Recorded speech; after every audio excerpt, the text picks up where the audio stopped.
Hey everybody, I'll do a quick bio and then I'll jump in with the presentation and then we'll just do as much Q&A about anything podcasting you want at the end. And this will be a relatively short presentation, so just kind of jot down your questions and then we'll just knock through them at the end. Just real quick about me, I'm Adam Walker. I'm known for wearing a fedora and having 1 million kids. We actually have 5 kids and we're working on adopting number 6 from China, but China's not playing ball because of COVID at the moment. So I've also grown and sold an agency, and now I've got another agency that I'll tell you about in just a second. So I guess with that in mind, let me see if I can share my entire screen. Yeah, present. You don't share in Google Meet, you present. I'll present. Yeah. Much more official. It's super fancy, right? Exactly. What happened to I had it up. There it is. Okay, here we go. Can everybody see it? Take that as a yes. All right, cool. So my new company is Edgewise.media. That's also our website, Edgewise.media. And we were a podcast first marketing content agency. So we think and do all things podcast. We believe in creating one piece of dense content and then cutting it up into all kinds of other content. And I'll be showing you more of that later in the presentation. My co-founder's actually right there with me as well. His name is Sanjay Parekh. He's done some pretty amazing tech stuff in the past, and we're partnered on this and a couple other companies together as well. All right, so why podcasts? If you're on this call or watching this video, you probably are thinking why podcasts because you like podcasts. I hope that's the case.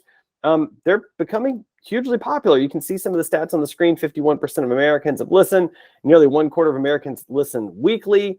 They're just getting more and more and more popular, and I kind of liken the podcast surge to the blog surge, right? So there was a time when every business should have a blog, and I still think that's true to some degree for content and for SEO purposes. I think that's true for podcasts as well, but we're at the very early stages of that. And if you remember with blogs, whoever sort of started early had a lot more success and was consistent, had a lot more success. And so that's also true with podcasts. Most of the podcasts that exist, and there's millions and millions that exist, most of them never get past episode 10.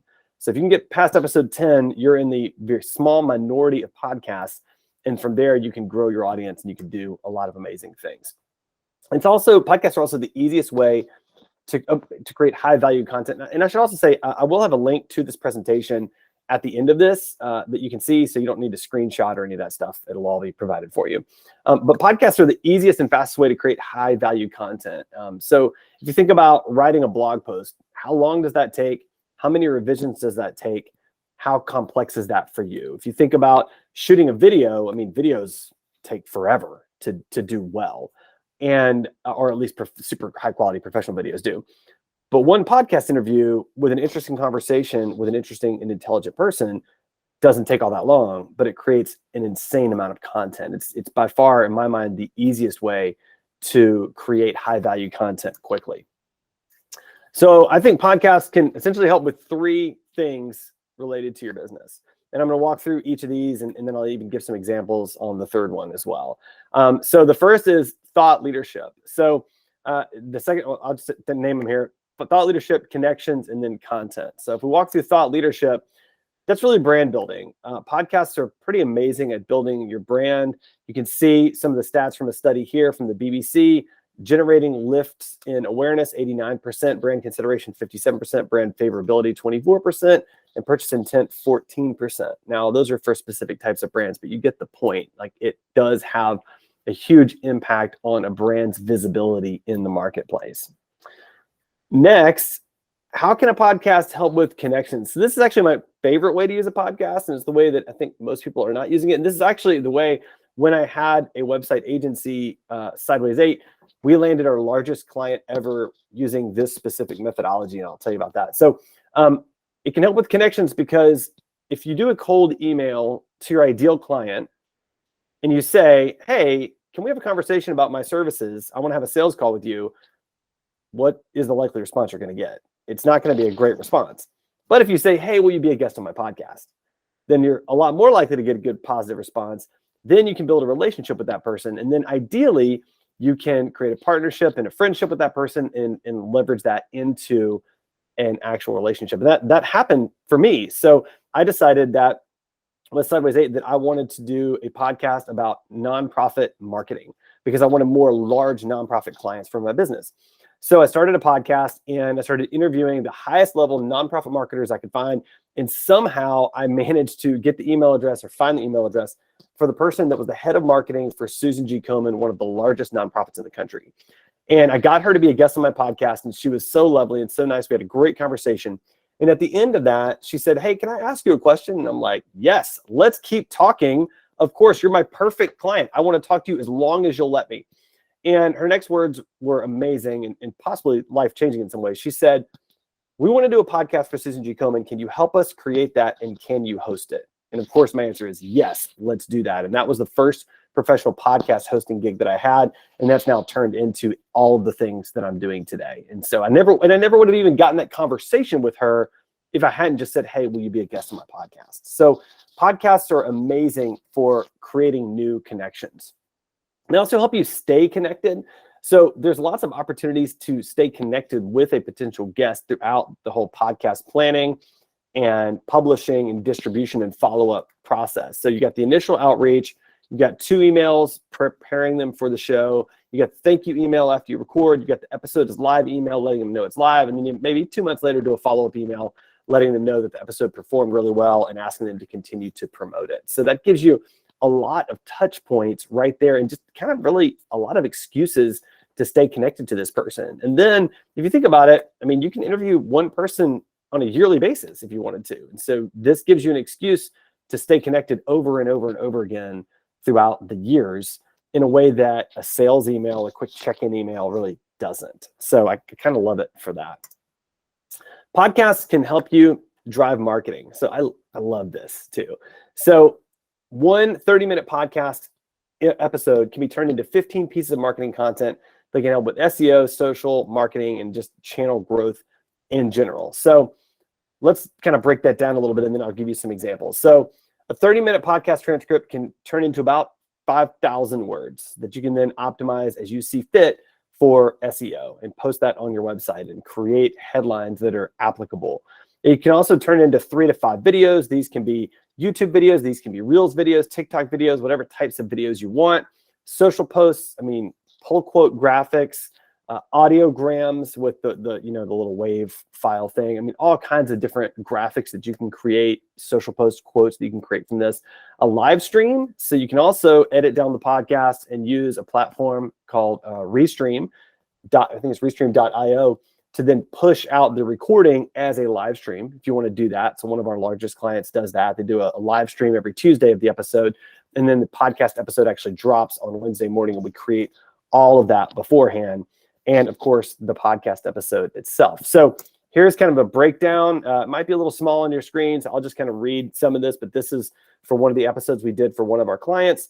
And so this particular episode became 5,387 words that you can optimize for SEO, 7 social graphics, 6 short videos, 3 audiograms, and 1 full-length video that we used for the live stream. And you can just see it all broken down right there. So that's from, one 30-minute interview then becomes all of this other content, basically enough to power all of the marketing efforts that really are needed. So let's talk for just a minute about podcast KPIs, because this is often a question that you get asked or that you might think to ask. And it's important, but it's also important to recognize what may not be important. So downloads really, in my mind, for podcasts, downloads and listens are actually the least important metric. That's the metric that most people measure, but it's not, the metrics aren't good. The measurements aren't very good. It's really hard to track. And I don't really like that as a metric very much. I think it's much more important to track what marketing content has been created from the podcast episode and how did that content perform across all your marketing channels. So was there engagement with those assets across all marketing channels? It's also important to measure website traffic, specifically traffic related to the podcast page or the podcast episode pages. So ideally you have one page for the podcast and then you have individual episode pages as well. So that's kind of the way that I think about KPIs. If you're a nonprofit or you're working with a nonprofit, I think it's important to think through individual giving campaign signups as a metric and sponsorships as a metric. I think that most nonprofits can use a podcast as a fundraising tool. It's another channel that companies can sponsor and give them money for. And honestly, a lot of companies are really excited about podcasts right now. And so I think that most nonprofits can actually make more than enough money to offset the cost of the podcast if they want to. And it's a really great fundraising tool. So what's involved in a podcast? So we're getting toward the end here. I'm going to tell you what's involved, and then we can have a nice chat with any questions. So what's involved with a podcast? So the first is going to be your podcast creation. That's going to be your brand, your style. What's the square graphic that's going to show up in all the podcast platforms? What's the approach for the show? What's the intro music and the outro music? Think about scripts and intros and outro scripts and all that sort of stuff. The next is going to be your guest outreach, guest scheduling, and guest follow-up. That takes a surprising amount of time. So think through that and how you want to do that, right? Who do you want to reach out to? What's your method for reaching out? Are you doing cold emails? Are you doing warm emails? Are they going to go to a landing page on your website and sign up through Calendly, which is my preferred method? How are they going to schedule to make it easy for them and easy for you? And then how are you going to continue to follow up with them, both leading up to the podcast recording, but then also after the podcast recording? So that's also really, really important. The next is audio production. That's just editing the podcast to make sure it sounds fantastic. Podcast syndication. That's actually easier than you might think. Tools like Anchor.fm are free and make this pretty simple. There's a couple of hoops to jump through, but it's really not too bad. Podcast hosting. So are you going to host your own podcast? Is somebody else going to host the podcast? Who's going to be the host? For a lot of our clients, we have professional hosts that host for them, but not for every client. It just depends on the organization. Also, how are you going to think about SEO optimization? So are you going to have a key set, like a list of keywords that you want to optimize for? And you're going to sort of think through how to incorporate those into the conversations for your podcast. Think about social media content. How are you going to take that and multiply it out like we've already talked about?